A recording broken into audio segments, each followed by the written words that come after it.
Deepwater Horizon is a disaster survival movie directed by Peter Berg and starring Mark Wahlberg. The movie takes place during the BP oil disaster on the Deepwater Horizon. Once you get past the first act, it is a non-stop thrill ride where you don't have a moment to breathe.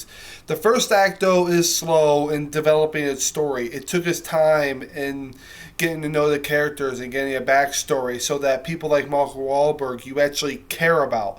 There are a lot of movies where, they'll just show shots of the wife. Well, maybe he has a wife, maybe he has children, maybe he has a kid on the way.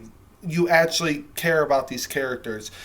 Kurt Russell gives a great performance in this movie. There was a scene where you're halfway through the movie during the disaster where he looks at John Malkovich, and I'm not going to do any spoilers, but there's just a scene where nothing is ever said, and it's all you needed to know, and that shows great directing and acting.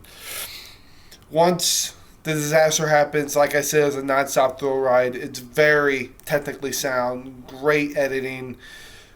Like there was not a moment in the film where you're watching, you're like, okay, it's Hollywood Eyes. Okay, we're watching a movie. It felt very real, except for a few scenes where it shows into the gears just to show how they were working. But it was very grainy, like they took a scope cam and put it through, which being more realistic.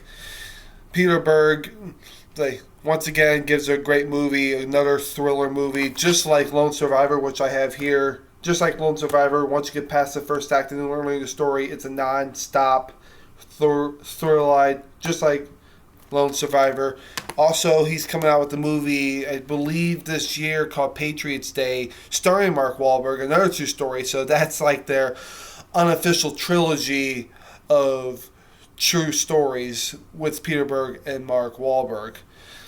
Overall, if you're into thriller movies, if you're into action movies, this is a movie you should definitely check out. And that's my review, and thank you very much.